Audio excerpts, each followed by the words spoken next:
Okay, let's get into this. For today's deep dive, we're heading to a place that sounds like it should be on a postcard. Tayborough Sands. You know, a typical quiet English seaside town. Mm. Except it's the center of Mm-hmm. this absolutely unprecedented crisis. Exactly. Our sources for this are, well, they're not your usual public records. We're looking at confidential reports, first-hand accounts, mostly from agents inside a very specialized, very unconventional security organization. The kind of people you call when the laws of biology just decide to take a holiday. Right. And what they walked into was a situation the local police, I mean, they were so far out of their depth they couldn't even see the shore. The level of violence was just, it was inexplicable by any normal standard. Well, we're investigating what the reports call a sea change event, but that's a huge understatement. It's putting it mildly. What we're really analyzing is a biological contaminant fused with a hyper-aggressive and very directed psychological attack. It's this dual assault. Yeah. And we're going to track how it completely broke down this tight-knit community. And honestly, the implications for, what human consciousness is even capable of, they're staggering. So the hook, the moment this all kicks off, it's genuinely the stuff of nightmares. It comes right out of the ship's log for a fishing trawler called the Papillon. A local boat, the Robson family's boat, they're already struggling, fighting against the big industrial trawlers. So there's this tension already in the air. And on this one day, they pull their haul on deck. And for a second, it's just another catch. Then they see the fish. And these aren't just spoiled or sick fish. They are hideous, malformed. The reports describe them as discolored, covered in these bulging lumps and these razor-sharp black quills. Just grotesque. And their first thought, of course, is pollution. It makes sense. It's an easy answer. The big factory ships are dumping chemicals, poisoning the water. It fits the narrative that was already there. But that fear, that very understandable environmental fear, it turns into something monstrous right there on the deck. The focus of the report then shifts to a crewman, Terry Robson's Uncle Pete. This guy is described as just massive, 6.5 feet tall, hands like shovels, a real force. And he goes to deal with one of these mutated fish, and the thing just moves. It moves with this impossible speed and clamps down on his hand. It doesn't just bite him. The report is very specific. It tears off 3 of his fingers. Cleanly. Same. Gone. And that's where our deep dive really begins. Pete collapses, obviously from shock and blood loss, but he's also got this raging fever almost instantly. And his wound, it's immediately covered in this substance. The gloop.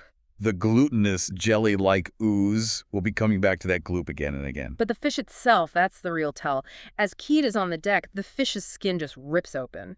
And from its back unfurl these long, spiny, crab-like legs. It doesn't die. It scuttles away across the deck with this horrible insect-like speed and disappears over the side. So right there in the first 5 minutes of the crisis, you know this isn't pollution. This is an aggressive biological transformation. It's happening in real time. Our mission today is to figure out the mechanism behind this. We have the physical vector, the gloop in the water. But how does that chemical cocktail translate into something that forces living things, first fish, then people, to just rapidly and violently metamorphose? We're going to track it from that first environmental sign through the individual paranoia and into, well, full-blown societal collapse and mutation. It's all about the intersection of alien biology and pure mental suggestion. And before we properly dive in, just a quick note. When you hear us talk about UNIT or the Brigadier, we're referencing this special UN organization.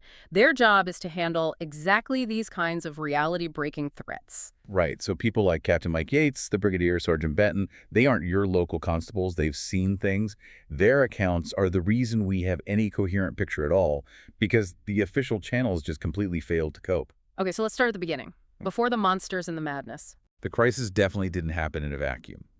The sources are very clear about the economic and emotional state of Tayborough Sands before everything went wrong. It's a town already on edge. Deeply. The local sole traders, people like the Robson family, they were already losing. Their trawler, the Papillon, is described as rusted, patched up.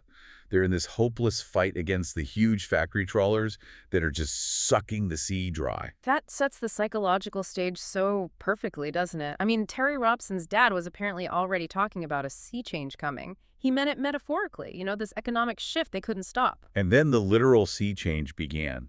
That existing anxiety, that fear of being overwhelmed by an outside force, it meant that when these grotesque mutations started appearing, people were already primed to believe the worst. So when they start pulling in cod that are What's it, discolored and bulging? With those tiny razor-sharp teeth Well, and the very specific black quills. yeah. It was almost a relief for them to blame it on industrial pollution. It confirmed their fears. It made sense within their world. The big guys are poisoning us. It's a narrative they can understand. But there's this one detail in the report that's so chilling. It's this observation of intelligence. The fish weren't just mutated blobs of flesh. Terry Robson felt that one of them was, and this is a quote, watching them brutally, as if there was a nasty little intelligence working away in there. Wow. Okay, so that's the first hint, the first clue that this isn't just random mutation from chemical waste. There's a purpose behind it. A purpose that immediately becomes aggressive. Let's go back to that attack on Uncle Pete, because it's really the index case for the whole human side of the crisis. It wasn't just a random defensive bite. Not at all. It was targeted, vicious, a traumatic amputation. And when he collapses, the wound isn't just bleeding, it's coated in that glutinous, jelly-like ooze. The gloop, again, that's the physical vector. Pete gets a fever, starts shaking. The crew thinks it's just shock or blood loss. But the fever is the key. It's the first biological response to the infectious agent. And the fact that the fish then spontaneously sprouts crab legs, that confirms it. This is an invasive process, and it's accelerating. A rapid transition from an aquatic form to some kind of terrestrial aggressive hybrid. All triggered by contact with this ooze. So the immediate question for the investigators was, okay, how quickly did this stuff move from the water, from the fish, to the people on land, especially people who had no direct contact with that specific haul of fish? Which brings us inland to the first human cases, what we're calling the slow burn phase of this thought plague. And our first case study here is a man named Jack Perry. He's the local environment coordinator, total normal guy. His job is literally cleaning up the polluted beaches with a team of mostly hungover students. So he's got constant low-level exposure, skin contact, breathing the sea air.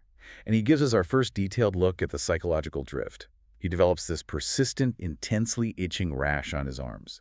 That rash is a symptom we see again and again in the early stages across the infected population. But the rash is almost a distraction from what's happening to his mind. Completely.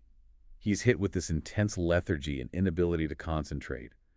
The report says simple things like reading a book or even just following the plot of a TV show become impossible for him. He's waking up multiple times a night, sweating, gasping for air, and the sources mention these dark, unsettling nightmares that he can't remember when he wakes up. It's like his mind is under siege from the inside. Which is crucial.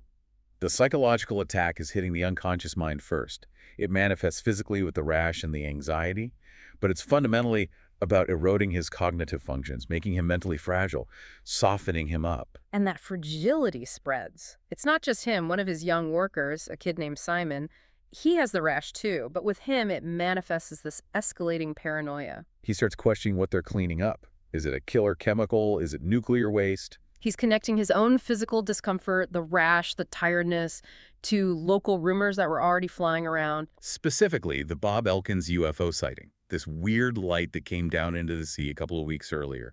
Simon is convinced the Russians are trying to poison the town. He's taking this generalized anxiety and turning it into a specific, actionable paranoia. This really feels like an incubation period, a preparation stage. That's a perfect way to put it. The host body is getting hit with the chemical vector, the gloop, through the water or food. And at the same time, this low-level continuous psychic suggestion, the Xaranti, are softening the target. They're heightening aggression, breaking down the mental barriers that stop normal people from, committing extreme acts of violence. It's a clear progression in the reports. First, the environmental contaminant. Then you get these non-specific physical symptoms like the rash and the fever.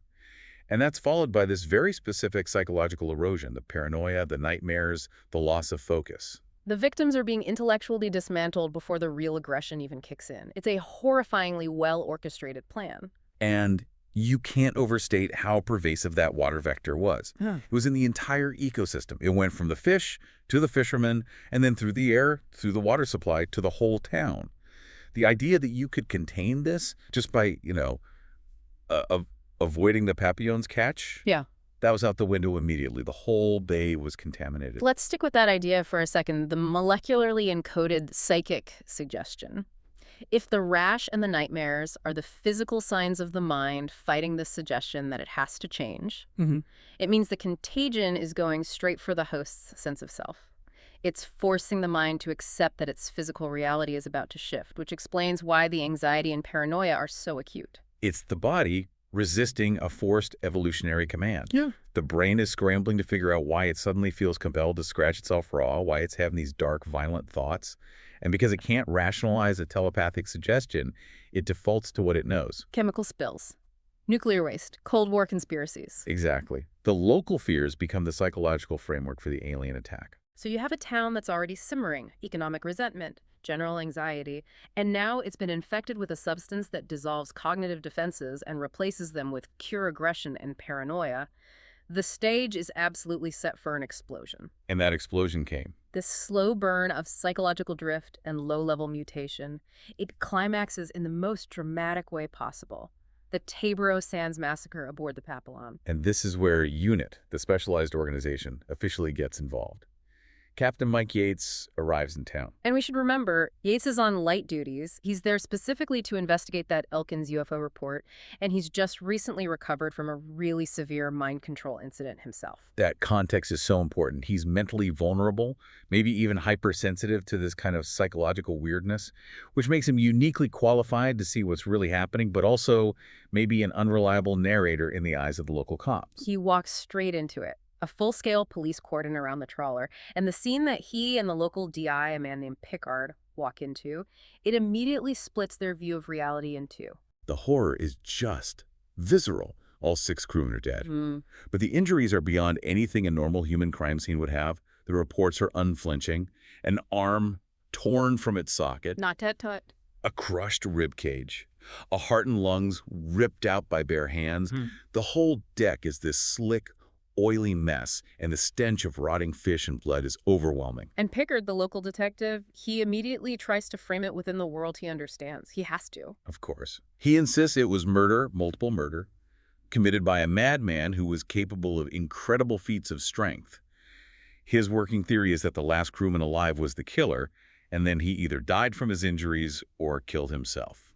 And to be fair, there is some evidence that points that way, at least on the surface. They find a flare gun next to Terry Robson's body. Right, which suggests a desperate, violent human fight. Maybe they were fighting over the mutated fish or the fear of being poisoned. Pickard clings to that theory because the alternative, the idea that one man could rip another man's heart out with his hands, that's just too much for a normal detective to process. But Yates, because of his unit background, his internal assessment is completely different, and it's immediate. He focuses on the specific trauma. He notes, the arm wasn't severed by a blade, it was torn off. Those men were torn apart, Doctor. Not cut or chopped, torn.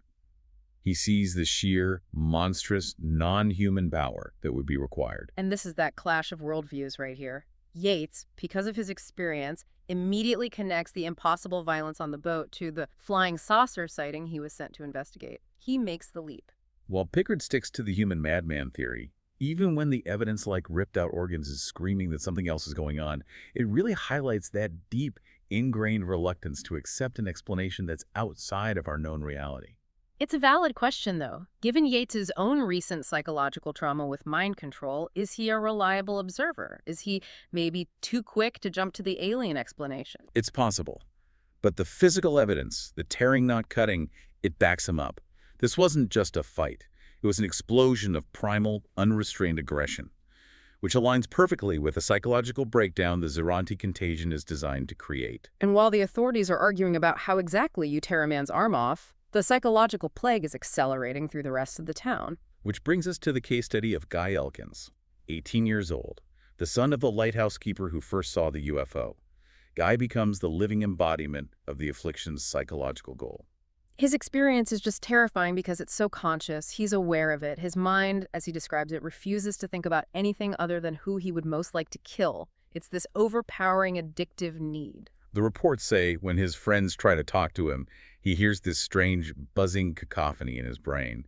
It's a literal noise that just drowns out all rational thought. It's described as a consuming obsession, an addiction to inflicting violence. And this is not just, teenage angst. He describes a singularly terrifying desire to rip them apart, bathe in their blood. He starts roaming the streets looking for stray animals, pets, torturing them to satisfy this craving. And here's the truly disturbing part. During these moments, he feels more alive than ever. The violence isn't just a release, it's euphoric for him. He genuinely believes his own body would be ripped apart by the buildup of pressure inside him if he didn't feed this addiction. And that's the mechanism right there. The Xaranti infection creates this internal psychological pressure cooker. It convinces the host that they have to externalize this violence or they will self-destruct.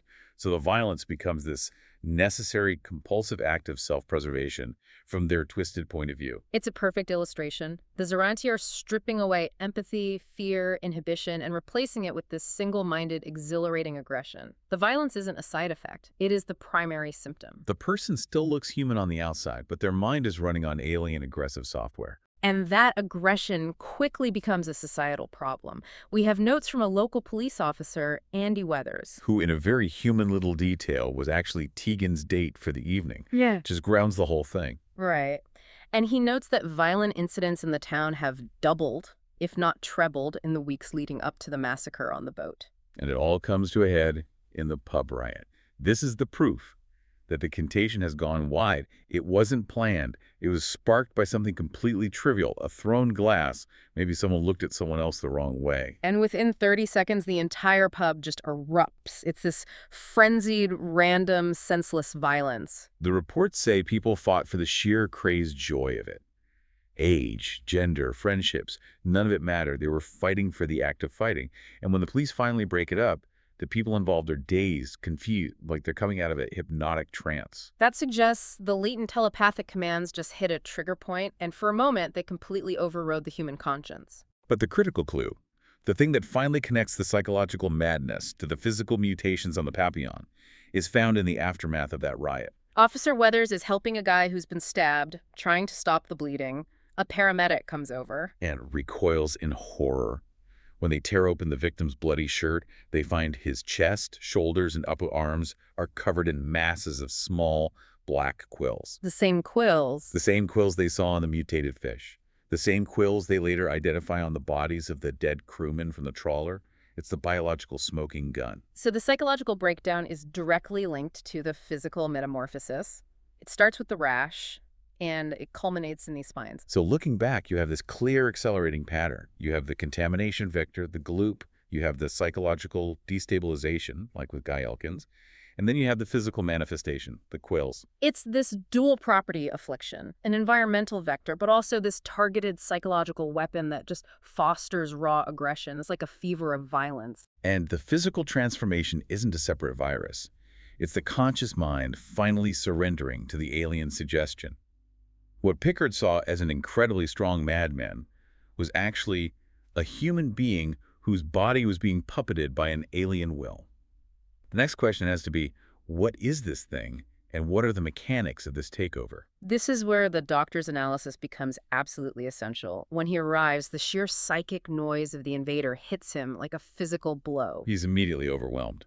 He describes his thoughts being invaded by nightmare shapes twisting, impressions of something that's alive but constantly shifting, oozing jelly-like flesh from which claws sprang and eyes blinked. And he puts a name to it almost immediately, the Xaranti. And they're not what you typically think of as a galactic empire. They're scavengers, intergalactic scavengers. They have no technology or culture of their own. They don't build ships. They hijack them. In this case, a Morok battle cruiser. Their entire existence is just moving from world to world, scavenging tech and absorbing the knowledge of the species they conquer. And the doctor confirms the source and the vector. The glutinous, jelly-like ooze. The gloop is the delivery system. It gets in the water, gets absorbed by the fish, and then passed to humans. But the true contagion, as he reveals, it isn't biological in a way we'd understand it. It's psychological warfare, a thought plague. And this is the revelation that just changes everything. It's not about biology anymore, it's about philosophy. He explains that the gloop contains telepathic suggestions encoded at a molecular level. Let's unpack that for a second. Telepathic suggestions encoded at a molecular level. So it's not a virus that's rewriting your DNA. It's a chemical compound that's carrying a specific, directed mental command. Exactly. The molecules in the gloop are like these tiny biological flash drives. They get into your system, and they bombard your brain and your nervous system with one single, unshakable belief that you are changing into the aggressive, crab-like hybrid form of the Xaranti. It's what the doctor calls an impressive feat of biopsychic engineering. making people change physically simply by planting the belief that they're going to do so inside their heads. The host's mind, already weakened by that slow burn of anxiety and paranoia we saw with Jack Perry, is just forced to give in to this overwhelming mental directive. The transformation isn't an infection in the normal sense. It's an enforced evolution, driven by conviction. And once you understand that mechanism, all the symptoms just snap into place with this terrifying clarity. The rash, the itching in the early stages, that's the body's physical reaction to the mind fighting this alien idea. But as the suggestion takes hold, the physical signs become undeniable. The black, telltale nubs of Xaranti quills, the humps forming on people's backs which contain the developing crab legs, the black staring eyes, they're all just external markers that this internal, telepathically driven belief system has taken control. And the speed of it. It's horrifying. We see it so vividly with Tony Mabry, Charlotte's dad. Just a normal local guy nursing a hangover in his bed. And he transforms from a hungover man into a hunched, quilled hybrid in seconds. The change isn't gradual once that psychological dam breaks. It's instantaneous. Mike Yates sees it happen right in front of him. He tries to pull a sheet off the man, and it snags on his skin. And then his back just bulges. These grotesque growths shift, and spiny, crab-like legs burst out. Mike is forced to shoot him. It's brutal proof that this contagion doesn't need weeks or days. Once the belief is fully implanted, physical reality follows almost instantly. Which leads to the really terrifying realization that even the most mentally disciplined people are vulnerable. Which is when we see the Brigadier himself, the commander of unit, a man famous for being completely unflappable. He starts showing the signs. After this dizzy spell, he faints.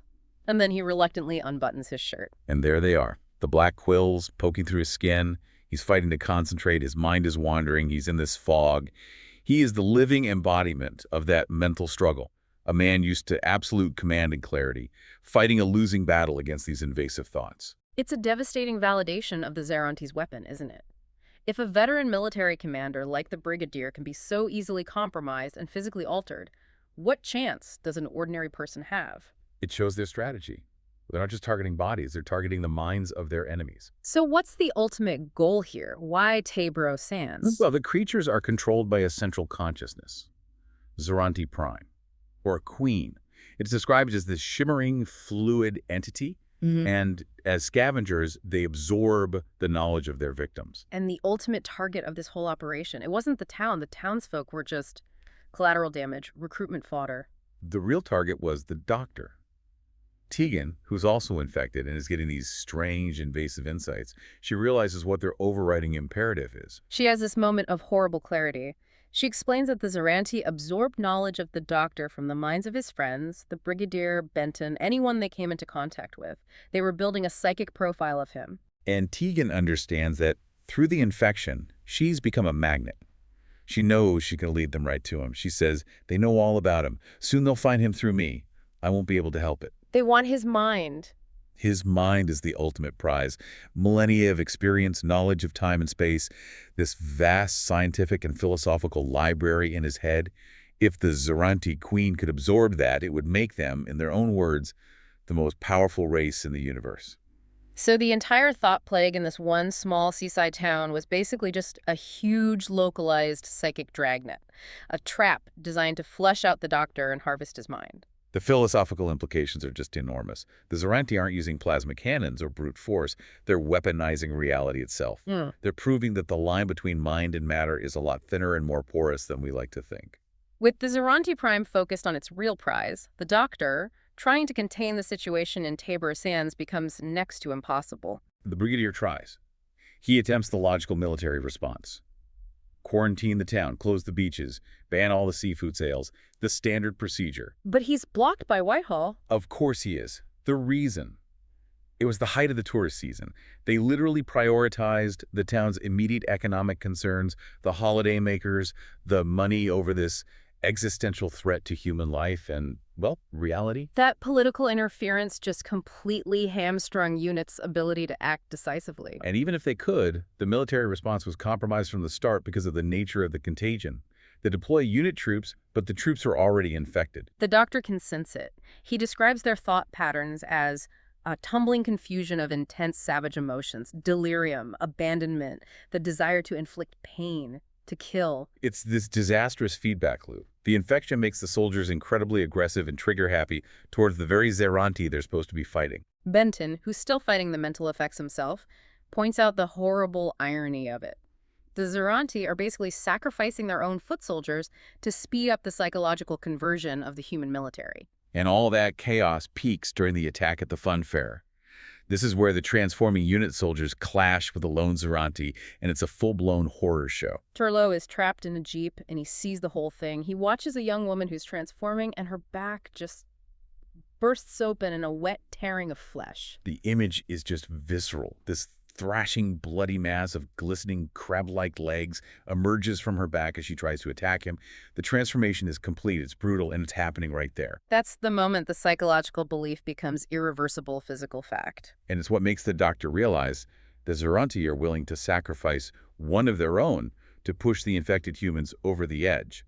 The traditional military solution is useless because the military has already been turned into the enemy's own hybrid shock troops. So, faced with this firing line of his own frenzied, transforming soldiers, the doctor has to make his move. He's in the early stages of infection himself. He's got the itching, he can feel the Xaranti thoughts trying to get into his own mind, but he uses pure, focused willpower. He transmits an intense telepathic command to stop the shooting. And that's the turning point. He decides to weaponize the truth against an enemy whose entire strategy is based on a psychological lie. He forces a confrontation with the Xaranti queen inside the Morok ship, and he just lays it out. He confirms the infection is a sham, that it's totally dependent on belief. His defense isn't a weapon, it's an idea. He says, there are no toxins, no germs. It's psychological warfare, a thought plague. His gamble is just so audacious. It's incredible. He pulls out an ordinary flask, and inside is just tap water from the TARDIS, and he presents it as this powerful universal antidote. But the power isn't in the water. It's in his conviction. He tells the queen, I believe that this was an antidote and therefore became one. It destroyed your infection just as I can make you believe it will destroy you. He's turning their own method mind over matter right back at them. Exactly. Conviction over contagion. He smashes the flask against the ship's energy core, and the psychic feedback from that act, fueled by the doctor's immense will and his absolute belief that the tap water would work, it becomes a weapon. The Xaranti queen, that shimmering, fluid thing, it starts to blister and liquefy under this psychic counterattack. It lets out this single, fractured, ear-splitting scream and shouts, "Release us!" And the reports confirm it. The queen's failure was immediate and absolute. The power of a single, focused will proves stronger than the enforced belief system of an entire alien species. The resolution is as sudden as the crisis began. The Xaranti, on the Queen's final command, they withdraw the telepathic contagion instantly. And all across Tayborough Sands, the symptoms just reverse. The quills shrink back into the skin, the humps on people's backs deflate, physical damage is healed. It's a miracle of psychosomatic reversal. The infected soldiers, the Brigadier, Benton, they're all instantly human again, but the mental scars remain. Mike Yates and Tegan both note that the experience lingers. It feels, as they put it, like you'd clicked into their thinking again for a minute. The memory of that compulsion, the strange alien knowledge they absorbed, it's still there, unsettling them. And there's one last twist. Even in retreat, the Xaranti influence performs one final act. A bit of self-preservation. The Brigadier and Benton's memories of the Doctor and his companions are wiped or confused. The sources suggest this was a deliberate act by the Xaranti to stop UNIT from easily piecing together what happened. It prevents them from connecting this doctor with his previous selves, which actually helps maintain a bit of operational security for them, oddly enough. And then the Morok battlecruiser just leaves. It pulls itself free of the seawall, takes off, and vanishes from Earth orbit. The crisis is over. And the people of Tayborough Sands are left with these vague, disturbing memories of a week of terrible, unexplained violence. So the big takeaway from the Tayborough Sands reports, it's not really about alien biology, is it? It's about psychology. It's about conviction.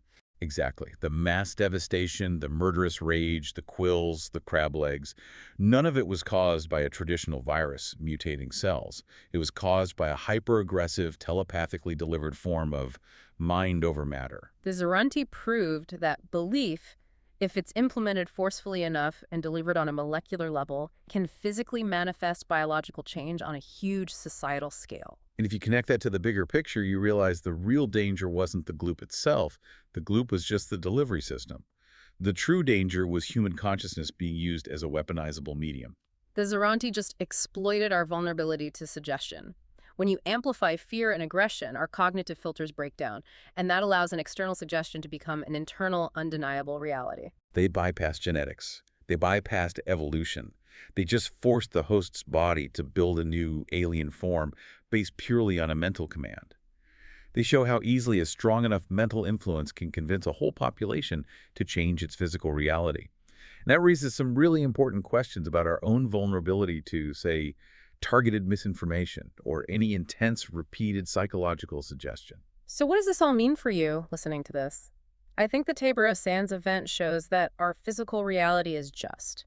It's far more malleable than we like to admit. We're constantly absorbing information, and if that information is delivered with enough conviction, it can start to manifest physically. It makes you think about how much energy our minds must be using every day Sure. just to maintain our current physical form against this constant influx of suggestions from the outside world. And think about the doctor's antidote one last time. It was tap water. Just tap water. If the power of suggestion, backed by his incredible will, was enough to reverse the infection, heal the physical damage, and make those crab legs just deflate, it points to this extraordinary, powerful link between our conscious belief and our biological reality. Which leaves us with a final, provocative thought. What are the limits on that connection between belief and biology? If an external source can physically reshape us just by controlling our minds, what deep unconscious fears or biases or beliefs are we carrying around right now that might be shaping our own reality, our health, our emotional state, all without needing an alien invasion to blame? We are all, in a way, walking realities molded by belief. The Xaranti just proved how quickly we can be forced to build a new one.